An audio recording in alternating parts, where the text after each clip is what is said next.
Hello! నమస్తే. Welcome back to my channel. ఎలా ఉన్నారు మీరందరూ? నేనైతే చాలా బాగున్నానండి. ఈరోజు వచ్చేసి మీకు నేను పన్నీర్ కార్న్ పఫ్స్ రెసిపీ చూపించబోతున్నాననమాట. దానికోసం అనేసి నేను ఫస్ట్ ఈ పఫ్ పేస్ట్రీ గ్రాసరీ స్టోర్‌లో తీసుకొచ్చాను. ఈ పఫ్ పేస్ట్రీ షీట్స్ మీకు ఎనీ గ్రాసరీ స్టోర్‌లో ఫ్రోజన్ సెక్షన్‌లో అయితే మీకు దొరుకుతాయన్నమాట. మనం ఇంట్లో కూడా ఈ పఫ్ పేస్ట్రీ షీట్స్ తయారు చేసుకోవచ్చు. కానీ గ్రాసరీ స్టోర్‌లో ఇది ఈజీగా అవైలబుల్ ఉందని నేను తీసుకొచ్చాను. నాకు అంత టైం లేకుండే పేస్ట్రీ షీట్స్ తయారు చేసుకోవడానికి. సో ఈ పఫ్ పేస్ట్రీ షీట్స్తో మనం పన్నీర్ కార్న్ పఫ్స్ ఎలా తయారు చేసుకోవచ్చో ఈరోజు మీకు అదే రెసిపీ షేర్ చేస్తూ ఉన్నాను అనమాట. మరి ఇంకెందుకు ఆలస్యం చూసేద్దాం.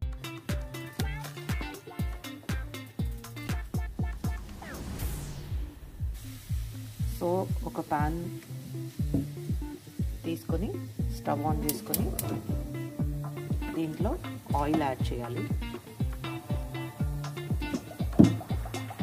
ఆయిల్ వేడెక్కిన తర్వాత ఆనియన్ చిల్లీ వేసుకొని చక్కగా ఫ్రై చేసుకోవాలి.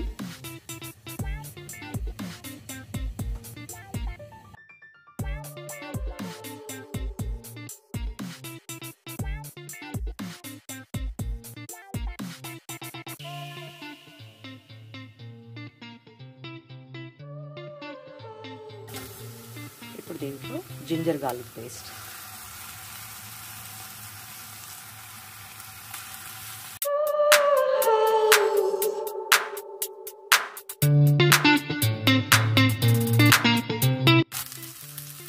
ఇది చక్కగా ఫ్రై అయిన తర్వాత దీంట్లో పన్నీర్ యాడ్ చేసుకోవాలి.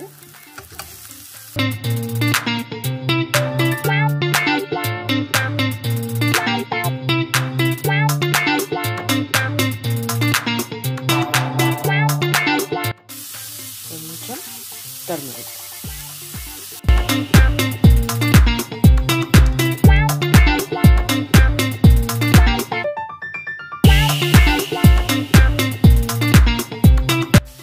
ఇది ఫ్రై అవుతున్నప్పుడు దీంట్లో కార్న్ కూడా యాడ్ చేసుకోవాలి.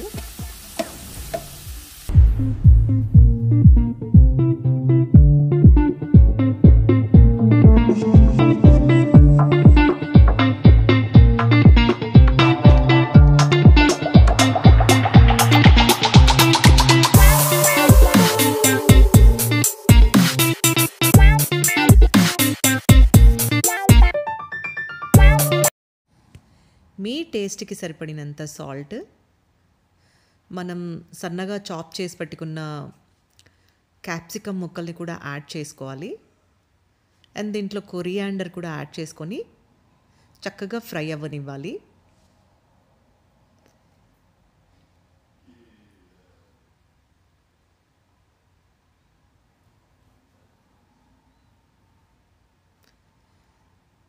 మీకు నచ్చిన ఎనీ గరం మసాలా యాడ్ చేసుకోవాలి. అలానే దీంట్లో లాస్ట్కి నేను చాట్ మసాలా కూడా యాడ్ చేస్తున్నాను. ఇది మనము పన్నీర్ పఫ్స్లోకి స్టఫింగ్ మరీ స్పైసీగా కాకుండా కొంచెం చట్పటాలాగా తయారు చేసుకోవడం అయితే జరిగింది. పన్నీర్ చాలా ఫాస్ట్గా ఫ్రై అయిపోతుంది. అండ్ క్యాప్సికమ్ ఓవర్గా కుక్ చేయకూడదండి, క్రంచీగా ఉంటేనే చాలా బాగుంటుంది. సో ఇంతే, స్టఫింగ్ రెడీ అయిపోయిందనమాట. ఈ అరోమా ఎంత మంచి స్మెల్ వస్తుందంటే చాలా చాలా చక్కటి స్మెల్ వస్తుంది. దీన్ని అలానే తినేబుద్ధి అవుతుంది. సో స్టఫింగ్ రెడీ అయిపోయింది. ఇప్పుడు మనము పఫ్స్ కోసం ఏదైతే పేస్ట్రీ షీట్ తెచ్చుకున్నామో దాన్ని కట్ చేసుకుందాము.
పేస్ట్రీ షీట్స్ కట్ చేసుకొని పన్నీర్ స్టఫ్ చేయడానికి ముందరనే అవెన్ ఆన్ చేసి పెట్టుకున్నానండి.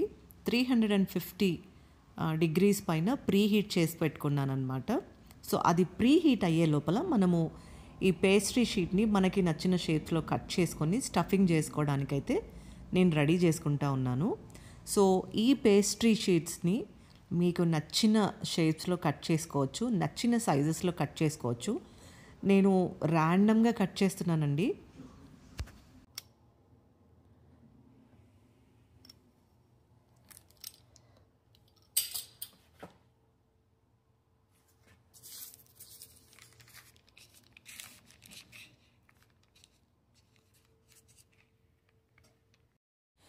ఈ పేస్ట్రీ షీట్ని నేను స్క్వేర్ షేప్లో కట్ చేసుకున్నాను.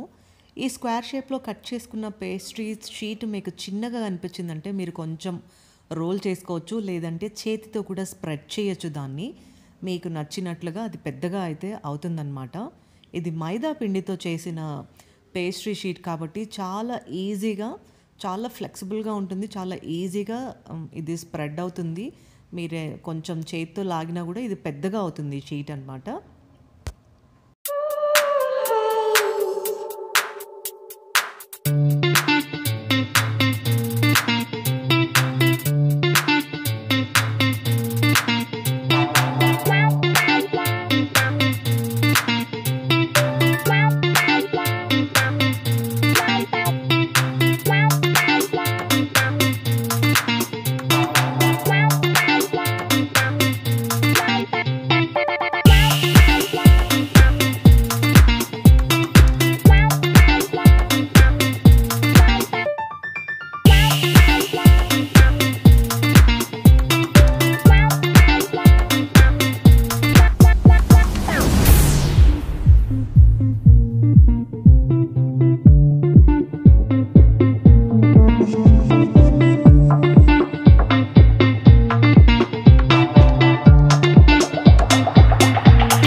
ఈ పేస్ట్రీ షీట్లో నేను పన్నీర్ స్టఫ్ చేసి కొంచెం ఫ్యాన్సీగా ఫోల్డ్ చేస్తున్నాను. చూద్దాం లాస్ట్కి ఎలా వస్తాయి అని చెప్పేసి. లేదంటే మీరు సింపుల్గా దీన్ని ఒక ఫోల్డ్ చేసేసి దాన్ని లాక్ చేస్తే సరిపోతుంది చేతితోటి, లేదంటే కొంచెం వాటర్ తోటైనా సరే. నేనేదో ఫోల్డ్ చేస్తున్నాను కదా అని కొంచెం ఫ్యాన్సీగా రకరకాలుగా లాక్ చేస్తున్నాను అనమాట.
పఫ్స్ బేకింగ్కి అయితే రెడీ చేసి పెట్టుకున్నాము. ఇప్పుడు ఒక బౌల్లో ఒక ఎగ్ తీసుకొని దాన్ని చక్కగా బీట్ చేయాలి. మీకు ఎగ్ యోక్ ఇష్టం లేదు అంటే యోక్ సపరేట్ చేసి ఎగ్ వైట్నైనా వాడచ్చు. సో ఇప్పుడు మనం ఏదైతే పన్నీర్ పఫ్స్ రెడీ చేసి పెట్టుకున్నామో దానిపైన ఫస్ట్ కోట్ ఆయిల్ అప్లై చేయాలి. ఇది నార్మల్ కుకింగ్ ఆయిల్ అన్నమాట. సో ఆయిల్ చక్కగా వన్ సైడ్ అయితే నేను అప్లై చేశాను. అదర్ సైడ్ వచ్చేసి మనం ఏదైతే ఎగ్ బీట్ చేసి పెట్టుకున్నామో ఎగ్ వన్ కోట్ అప్లై చేయాలి. మీకు ఎగ్ ఇష్టం లేదు, అప్లై చేయకూడదు అని అనుకుంటే స్కిప్ చేయొచ్చు. మీరు కనుక నాన్ స్టిక్ బేకింగ్ ట్రే వాడితే ఆయిల్ కూడా అప్లై చేయాల్సిన అవసరం ఉండదు. నేను ఈ ట్రే వాడటం వల్ల ఆయిల్ వన్ కోట్ అప్లై చేశాను అన్నమాట.